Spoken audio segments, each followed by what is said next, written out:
오늘 정말로 찾아오신 것만으로도 은혜인 줄로 믿습니다.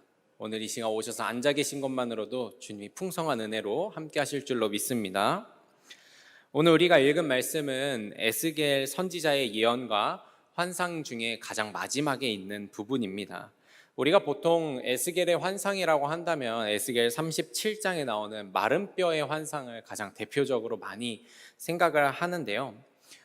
그런데 여러분, 그 마른 뼈가 살아나는 환상도 너무너무 중요하지만 저는 에스겔이 본 환상의 하이라이트가 어디라고 하냐라고 한다면 오늘 바로 여기에 나오는 이 성전에 대한 환상이라고 이야기를 하고 싶습니다. 왜냐하면 에스겔은 군인 출신이 아니라 제사장 출신의 사람이기 때문입니다. 제사장 출신의 사람에게 가장 중요한 것은 무엇보다도 성전이었고, 그러니 에스겔이 본 여러 환상 중에서 가장 으뜸이 되는 환상이 무엇이냐라고 한다면 당연히 오늘 본문 말씀에 나오는 성전의 환상이라고 할 수가 있죠. 그런 점에서 오늘 하나님이 에스겔에게 보여주신 이 성전에 대한 이야기를 함께 나누면서 우리에게 주시는 하나님의 은혜를 좀 같이 나누고자 합니다. 에스겔 40장의 첫 절을 보면 에스겔이 이 환상을 보는 시점이 나와 있습니다. 에스겔 40장 1절 말씀에 우리가 사로잡힌 지 25째 해 성이 함락된 후 14째 해 첫째 달 10째 날에 곧 그날에 여호와의 권능이 내게 임하여 나를 데리고 이스라엘 땅으로 가시되. 성경을 보니까 에스겔이 이 환상을 보는 시점이 예루살렘 성이 함락되고 14년이 지난 후 첫째 달 10일에 하나님의 성전을 보게 됩니다. 기원전 587년에 이제 예루살렘 성이 함락되었기 때문에 오늘 환상은 기원전 573년경에 나온 환상이고, 유대인의 달력을 오늘날로 환산을 하면 첫째 달 10일은 4월 28일이 됩니다. 그러니까 기원전 573년 4월 28일에 오늘의 환상을 에스겔이 보게 된 거죠. 근데 그 환상이 무엇이었냐면 바로 어떤 높은 산에서 어떤 사람이 에스겔에게 하나님의 성읍을 보여주는 거였습니다. 2절에 보니까 하나님의 이상 중에 나를 데리고 이스라엘 땅에 이르러 나를 매우 높은 산 위에 내려놓으시는데 거기에서 나무로 향하여 성읍 같은 형상이 있더라 합니다. 하나님은 40장에서부터 이제 하나님의 성읍, 하나님의 성전에 대한 환상을 에스겔에게 보여줍니다. 아주 세밀하게 보여주는 내용들이 그 뒤에 이어져서 나오고요. 또 이 방은 어떤 역할을 하는 것인지, 이건 또 무슨 역할을 하는 것인지, 이런 것들도 아주 정밀하게 보여줍니다. 에스겔은 그렇게 이 성전 구석구석을 확인하게 되죠. 중요한 건 이겁니다. 하나님이 에스겔에게 성전을 왜 보여주셨는가? 하나님이 왜 이 에스겔에게 성전에 대한 환상을 이 시점에 보여주었는가? 이게 중요한 이야기겠죠. 그 이유는 다른 게 아니라 바로 하나님이 유대인들의 삶의 근간이고 중심인 성전을 회복시킬 것이다 라는 이야기를 에스겔에게 환상을 통해서 보여주었다라고 할 수가 있습니다. 앞서서 오늘날의 환상이, 오늘 우리가 함께 나누는 말씀의 환상이 성이 함락되고 14년이나 지나서 이제 보여주신 환상이다라고 이야기를 했죠. 여러분 한번 생각해 보십시오. 14년이라는 세월이 지나면서 그 포로의 세월을 보낼 때 이 유대인들의 마음이 얼마나 많이 무너졌고 절망스러웠을까요? 또 이 포로기의 생활이 금방 끝이 날 거라고 생각했는데 그게 아니라 이미 10년이 넘게 지속되면서 이 사람들은 걱정하기 시작합니다. 야, 내가 이제 믿음 버리고 바벨론 사람으로 살아야 되는 거 아니냐 하는 생각을 가지게 되고, 심지어 어떤 사람들은 하나님을 떠나 바벨론 사람으로 살아가기까지 하는 일들이 일어나고 있었던 것이죠. 우리나라도 비슷한 일이 있었습니다. 100년 전에 일제강점기였는데 1945년에 우리나라가 이제 광복을 한 뒤에 1948년에 반민족특별행위법이라고 하는 반민족행위 특별조사위원회라고 하는 조직을 만들어서 이제 친일파 사람들을 잡아서 조사하기 시작을 했습니다. 그때 당시에 친일파 시인이었던 미당 서정주 시인을 잡아서 조사를 하면서 물었다고 합니다. 당신 왜 친일 행각을 했습니까? 라고 묻자 그 사람이 말합니다. 이렇게 빨리 해방될 줄은 몰랐어요. 그러니까 여러분, 포로기라고 하는 것, 식민지 기간을 오래 가지면 가질수록 이 시간이 계속될 것처럼 느껴지는 거죠. 이미 이스라엘 상황에 바로 그랬습니다. 이런 시대적 상황이 있었다는 거죠. 그들은 계속해서 포로기의 생활을 보내며 이 시간이 끝나지 않을 것 같은 시간과 상상들을 하게 되고 절망하게 된 겁니다. 그런 가운데 하나님이 오늘 에스겔을 통해 말씀을 전하시는 거지요. 내가 너희를 회복할 것이다. 여러분, 오늘의 본문은 이런 이유에서 우리가 함께 묵상하고 다시 읽어야 하는 중요한 본문 중에 하나가 됩니다. 왜냐하면 지금 우리도요, 이 에스겔이 처한, 이스라엘이 처한 상황과 같은 상황을 살아가고 있기 때문에 그렇습니다. 수많은 사람들이 뭐라고 말합니까? 이제는 시대가 변했다고 이야기를 합니다. 그래서 너희 복음을 믿는 사람들도, 교회도 시대에 맞춰서 살아가야 된다라고 이야기를 많이 하면서 그들은 심지어 우리가 복음을 바꾸기를 원하는 이야기까지 합니다. 우리의 복음의 근간에 있는 내용들을 변화시키려고 이야기를 합니다. 그런데 여러분, 그런 시대 속에서 우리가 어떻게 살아가야 될까? 또 심지어 어떤 사람들은 그래, 시대를 따라가는 게 맞지 라고 하면서 자신의 믿음을 쳐버리기까지 하는 이 시대에서 우리는 어떻게 해야 될까? 그런데 오늘 하나님께서는 그런 시대 속에서 우리에게 에스겔을 통해서 말씀해 주시는 거죠. 하나님께서 이스라엘을 회복하셨던 것처럼 내가 오늘날의 너희 교회를, 너희의 믿음과 복음을 회복시키겠다. 그렇습니다. 여러분, 하나님은 우리를 회복하실 것입니다. 교회를 다시 회복시키실 거고 하나님의 은혜의 역사를 다시 일으켜 세우실 줄로 믿습니다. 하나님께서는 포로로 살아가던 이스라엘을 다시 그곳에서 끄집어내신 분입니다. 마찬가지로 우리 교회와 우리 성도들에게도 오늘날 동일하게 절망 가운데 있는 우리에게 빛으로 인도하시는 하나님이신 줄로 믿습니다. 그런데 여러분, 그거 아십니까? 하나님의 회복은요, 언제나 우리의 생각 이상으로 이루어지는 역사라는 사실이죠. 우리는 단순히 회복한다라고 하면 이전의 상태로 돌아가는 것이라고 생각을 하는데, 여러분, 하나님은 그 정도가 아닙니다. 이전에 있는 상태로 돌아가는 것을 넘어서고 더 놀라운 역사를 일으키시는 분입니다. 오늘 에스겔이 본 환상도 그렇습니다. 단순히 하나님이 새로운 성전을 세워가는 것에서 멈추는 것이 아니라 그 이상을 보여주는 이야기가 바로 오늘 우리가 읽은 본문의 이야기입니다. 오늘 우리가 읽은 본문은 성전 환상 중에서도 에스겔이 이 성전에서 흘러나오는 물을 보는 환상입니다. 에스겔이 성전 구석구석을 본 뒤에 한 가지를 보았는데 뭐였냐면 이 성전 문지방에서 물이 새는 걸 보았습니다. 오늘 본문 말씀 에스겔 47장 2절 말씀에 보니까 그가 또 나를 데리고 북문으로 나가서 바깥길로 꺾어 동쪽을 향한 바깥문에 이르시기로 본즉 물이 그 오른쪽에서 스며 나오더라. 이 성전 문지방에서 물이 흘러나오기 시작하는 겁니다. 에스겔이 대체 이게 뭘까라는 생각을 했을 겁니다. 아마 우리가 봤다면 야, 이거 공사를 잘못했네 라고 생각했을지도 모르겠습니다. 그만큼 아주 작은 물들이 스며 나오고 있었습니다. 그런데 그 물이 흘러가면서 기하급수적으로 늘어나기 시작을 하는 거예요. 하나님의 성전을 소개해준 한 사람이 이 물을 천척, 오늘날로 따지면 한 450m당 한 번씩 재게 되었는데 5절에 가서는 에스겔이 헤엄쳐야 겨우 건널 강이 되었고 또 그 누구도 건널 수 없을 것 같은 강이 되었다라고 이야기를 합니다. 에스겔 47장 5절에 보니까 다시 천척을 측량하시니 물이 내가 건너지 못할 강이 된지라 그 물이 가득하여 헤엄칠 만한 물이요 사람이 능히 건너지 못할 강이더라. 그런데 여러분, 여기서 끝이 아닙니다. 이 물이 바다로 흘러 들어가는데요, 정말 놀라운 것은 이 물이 바다로 흘러 들어가면서 바다가 살아나기 시작하는 거예요. 오늘 본문 말씀의 8절입니다. 그가 내게 이르시되 이 물이 동쪽으로 향하여 흘러 아라바로 내려가서 바다에 이르리니 이 흘러내리는 물로 그 바다의 물이 되살아나리라. 여기 나오는 아라바로 내려가서 나오는 바다는 오늘날 여러분들 한 번쯤 들어보셨을 만한 사해라고 불리는 바다입니다. 염도가 너무 높아서 어떤 생물도 살지 못하는 바다가 바로 여기에 나오는 그 바다예요. 그런데 뭐라고 이야기를 합니까? 죽음으로 가득한 그 바다에 성전에서 나오는 물이 만들어낸 강이 들어가니까 그 바다가 살아나기 시작한다는 거예요.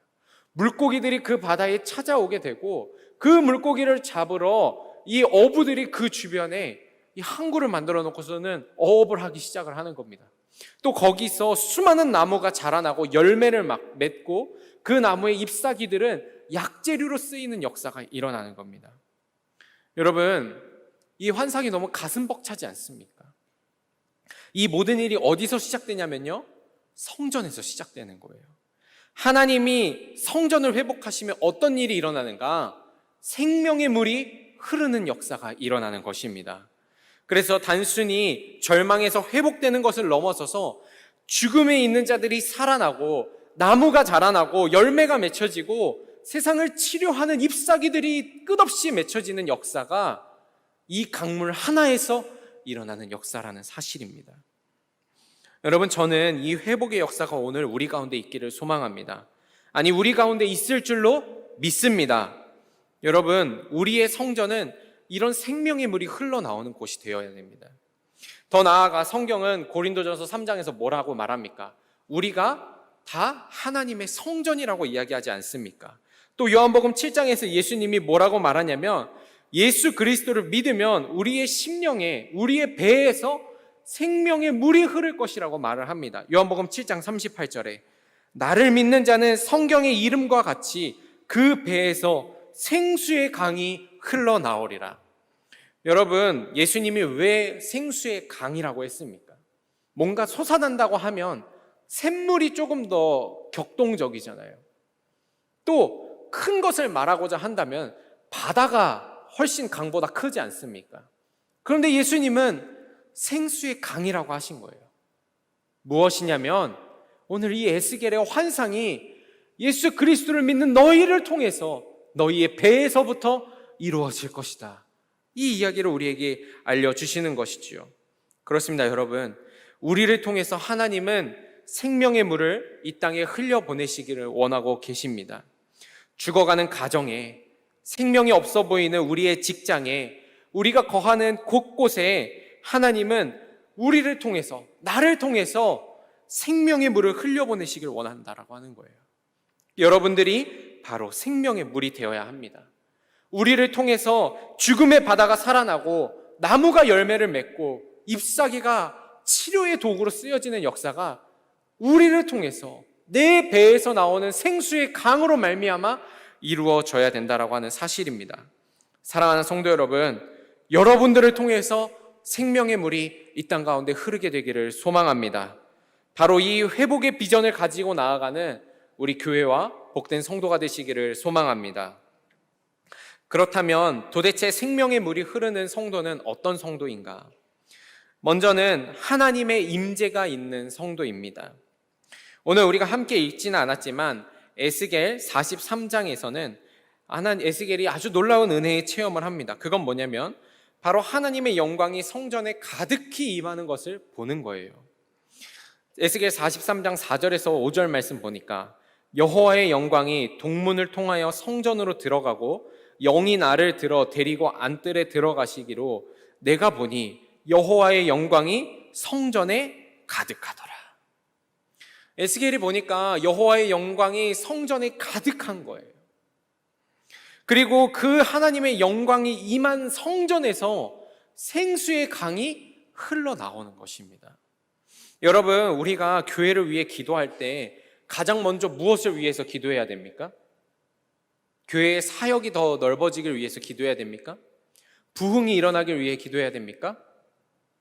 저는 오늘 말씀을 읽는데 주님이 주시는 마음이 우리가 교회를 위해서 가장 먼저 기도해야 할 것은 하나님의 영광과 임재가 이곳 가운데 풍성히 넘치기를, 어느 한 곳 하나 그림자 진 곳 없이 하나님의 영광이 임하기를 위해 기도해야겠다라는 마음이 들었습니다. 여러분, 교회는요, 하나님의 임재가 없이는 아무것도 아닙니다. 하나님의 임재가 없는 교회는 교회의 역할을 감당할 수가 없습니다. 아무리 부흥하고 아무리 많은 사역을 하고 아무리 많은 선교를 하더라도 하나님의 임재가 없으면 교회라고 부를 수가 없는 거예요.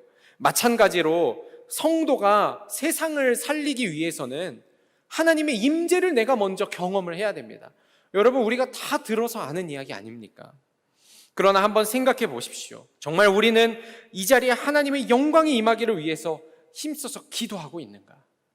나는 모든 기도에 앞장서서 주님의 영광이 나에게 임하기를 위해서 내가 성령으로 충만하기 위해서 기도하며 나아가고 있는가? 한번 여러분 돌아보십시오. 예수님께서 승천하실 때 제자들에게 분명하게 말씀하셨습니다. 사도행전 1장 4절에서 5절 말씀에 사도와 함께 모이사 그들에게 분부하여 이르시되 예루살렘을 떠나지 말고 내게서 들은 바 아버지께서 약속하신 것을 기다리라. 요한은 물로 세례를 베풀었으나 너희는 몇 날이 못되어 성령으로 세례를 받으리라 하셨느니라. 여러분, 예수님은요, 먼저 가서 교회를 세워라, 교회를 먼저 부흥시켜라, 막 복음을 전해라, 이렇게 이야기하신 게 아니라 기다려라, 성령이 너희에게 임할 때까지 너희 기다려라, 이렇게 말씀하셨습니다. 여러분, 이곳에서 세상을 살리는 생명의 물이 흐르기 위해서는 우리가 가장 먼저 하나님의 임재를 구해야 되는 것입니다. 하나님이 이곳에, 그리고 내 안에 풍성이 부어지기를, 내 안에 성령이 채워지기를 위해서 우리는 끊임없이 기도해야 됩니다. 내가 채워지지 못하면 남에게 줄 수 없다라는 사실입니다. 여러분, 생명이 필요한 곳이 있습니까? 하나님은요, 우리가 먼저 채워지기를 원한다라는 사실을 기억하십시오. 하나님은 우리가 먼저 성령으로 충만하길 원하십니다. 이 일을, 하나님의 임재와 영광을, 성령의 뜨거운 기름 부음을 간절히 간구하며 나아가는 성도가 될 때, 그때 우리 가운데 생명의 물이 흐르는 역사가 일어날 줄로 믿습니다. 두 번째로 생명의 물이 흐르는 성도는 작은 은혜에 실망하지 않는 성도입니다. 오늘 말씀의 2절, 47장 2절의 말씀을 다시 한번 보면 아주 특별한 표현이 나옵니다. 그가 또 나를 데리고 북문으로 나가서 바깥 길로 꺾어 동쪽을 향한 바깥 문에 이르시기로 본즉 물이 그 오른쪽에서 스며 나오더라. 오늘 본문에 나오는 이 스며 나오더라 라는 말은 원문으로 메파킴이라고 하는 히브리어 단어를 사용하는데, 이 본래의 뜻은 똑똑 떨어지다 라는 말입니다. 똑똑 떨어지다. 그러니까 물이 아주 조금씩 나와서 똑똑똑 떨어지는 거죠. 그런데 여러분, 앞에서 여러분과 나누었듯이 거기서부터 천척을 가서 재어보니까 이 똑똑 떨어지던 물이 에스겔의 발목까지 차게 됩니다. 또 천척을 가서 재어보니까 이 물이 이번에는 무릎까지 다다르고, 또 천척을 가서 재보니까 물이 허리에 다다르고, 천척을 또 가서 재니까 사람이 건너지 못할 강이 된 겁니다. 무슨 말인가? 아주 작은 물이 뒤에 가서는 거대한 강물이 되었다라는 이야기죠. 하나님의 생명의 물이 처음에는 작았고 똑똑 떨어지는 아주 미세한 물이었지만 이것이 큰 역사를 일으키는 강물이 되었다라는 이야기입니다. 여러분, 우리는 큰 것을 좋아하지 않습니까? 우리는 다 큰 걸 좋아합니다. 그리고 한 방을 좋아합니다. 뭔가 뜨겁고 막 놀라운 게 있어야지 성공적이다라고 이야기를 합니다. 그래서 은혜도 보통 우리는 다메섹에서 사도 바울이 하나님을 만난 것처럼 아주 그냥 이 말에서 떨어질 정도로 막 휘황찬란한 은혜를 사모할 때가 너무 많이 있다라고 하는 거예요. 그러나 하나님께서 오늘 무엇을 보여주시는가? 작은 물이 강이 되는 걸 보여주시는 겁니다. 여러분, 이 이야기를 우리의 삶에 적용하면 이런 겁니다. 우리가 때로는 부흥회나 기도회를 통해서 큰 은혜를 받기도 합니다. 그런 은혜를 때때로 하나님이 주심으로 우리 삶 가운데 역사하시지만, 여러분, 더 많은 경우에는 우리가 받는 삶의 아주 작은 은혜들을 통해서 하나님이 일하시고 역사하신다라는 거죠. 아니, 어쩌면 수많은 생명을 살리는 은혜는 내 삶에 있는 아주 작은 은혜일지도 모른다라는 이야기입니다. 여러분, 예수님이 이와 비슷한 이야기를 하셨는데요. 마가복음 4장에 예수님이 하나님의 나라에 대해서 설명하시면서 아주 특별한 비유를 사용하십니다. 마가복음 4장 30절에서 32절 보니까 또 이르시되 우리가 하나님의 나라를 어떻게 비교하며 또 무슨 비유로 나타낼까? 겨자씨 한 알과 같으니 땅에 심길 때에는 땅 위의 모든 씨보다 작은 것이로되 심긴 후에는 자라서 모든 풀보다 커지며 큰 가지를 내나니 공중의 새들이 그 그늘에 깃들일 만큼 되느니라. 하나님의 나라가 처음에는 겨자씨만큼 아주 작아 보인다는 거예요. 세상을 살리고 생명을 살리는 하나님의 나라가 처음에는 아주 작아 보일지 몰라도 그것이 심기어지면 거대한 나무로 자라나 수많은 생명이 찾아오고 수많은 생명이 그 그늘에서 쉼을 얻고 생명을 얻고 다시금 세상으로 나아가는 거대한 겨자씨 나무가 될 것이다 라는 이야기를 하는 겁니다. 여러분, 어쩌면 오늘 이 자리에서 받은 은혜가, 내가 받은 은혜가 작아 보일지도 몰라요. 여러분들이 기대하는 것만큼 큰 소리가 나고 엄청난 것을 체험하는 은혜가 아닐지도 모릅니다. 그러나 이곳에서의 작은 은혜가 천척을 지나고 천척을 지나고 천척을 지나면 바다를 살리는 생명수가 되는 것입니다. 다시 말해, 여러분들이 이 자리에서 하나님의 임재를 경험하고 작은 은혜라도 받으신다면 그 은혜가 이곳을 떠나 가정으로 갔을 때는, 그 은혜가 이곳을 떠나 직장으로 갔을 때는 가정을 살리고 직장을 살리고 교회를 살리고 지역을 살리고 나라와 민족을 살리는 거대한 은혜의 강물로 변하게 된다라는 사실입니다. 그러니 여러분, 작은 은혜도 사모하십시오. 오늘 여러분들이 이곳에서 말씀 통해, 찬양 통해, 기도 통해서 다 은혜 받지 않아도 괜찮습니다. 딱 한 문장이라도 여러분의 마음 가운데 은혜로 다가오신다면 여러분, 그것이 이 세상 가운데 생명의 물을 흘려보내는 작은 씨앗이 될 줄로 믿습니다. 작은 은혜에 실망하지 않고 생명의 강물을 만들어 가시는 성도가 되시기를 소망합니다. 마지막으로 생명의 강물을 흘려보내는 성도는 어떤 성도인가? 생명의 물을 성전 밖으로 흘려보내는 성도입니다. 오늘 본문의 8절 말씀입니다. 그가 내게 이르시되 이 물이 동쪽으로 향하여 흘러 아라바로 내려가서 바다에 이르리니 이 흘러내리는 물로 그 바다의 물이 되살아나리라. 여러분, 성경이 말하는 표현을 잘 보십시오. 이 물이 흘러서 바다에 이르러야 한다라고 이야기를 합니다. 바다에 닿을 때, 바다에 이르를 때에 그 바다가 살아나는 겁니다. 여러분, 기억하셔야 됩니다. 여기서 받은 하나님의 은혜와 내가 마신 생명의 물은 여러분, 이 교회 밖으로 가지고 나가야 돼요. 여기서만 가지고 있으면 안 됩니다. 가지고 나가야 됩니다. 그 사람이, 그 성도가 바로 생명의 물을 흘려보내는 성도입니다. 정말 안타까운 사실은 너무도 많은 그리스도인들이 여기서 밖으로 가지고 나가면서 다 쏟아버린다라는 사실입니다. 여기서 받은 은혜를 가정으로 이어가지 못하고요, 배우자에게, 자녀에게 이어주지 못합니다. 여기서 받은 생명수를 직장으로, 사업장으로 이어가지를 못하는 거예요. 그러나 여러분, 기억하셔야 됩니다. 여기서 받은 은혜가 거기에 닿지 못하면 여러분, 변화는 일어나지 않는다라는 사실이죠.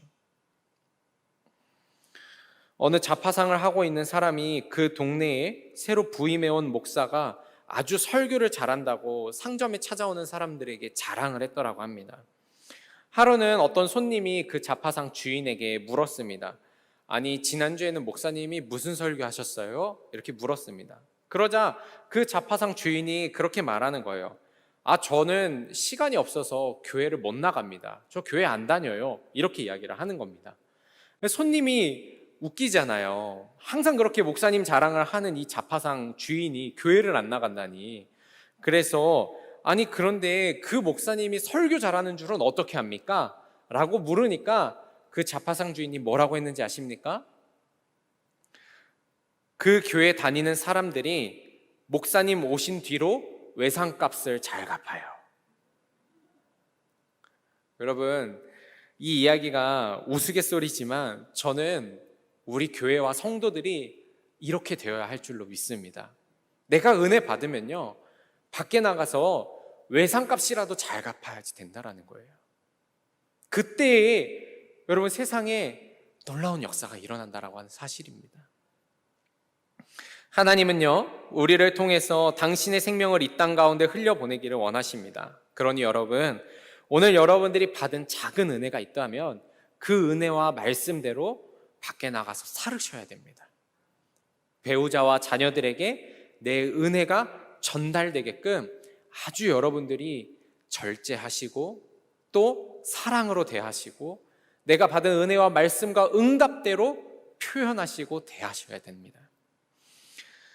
작은 것부터라도 여러분 은혜와 말씀대로 삶에서 은혜의 강물, 생명의 강물이 흐르게 하십시오. 그때 우리를 통해서 생명의 물이 이 땅 가운데 흐르게 될 줄로 믿습니다.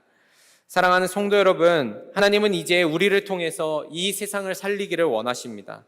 그 회복의 역사, 그 생명의 주인공이 되시는 성도가 되시기를 소망합니다. 이를 위해서 하나님의 임재를 사모하시고 또 작은 은혜도 소중히 마음에 품으시고 그리고 받은 은혜를 교회 밖 세상으로 연결해 나아가는 귀하고 복된 성도가 되시기를 소망합니다. 그때 이곳에서 흐르는 생명의 물이 바다를 살리고 많은 생물이 찾아오게 하고 나무가 자라나게 하고 열매 맺고 치유하고 되살리는 역사가 일어나게 될 줄로 믿습니다. 회복을 넘어서서 생명의 물이 강처럼 흘러넘치는 귀하고 복된 교회와 성도가 되시기를 소망합니다. 기도하겠습니다.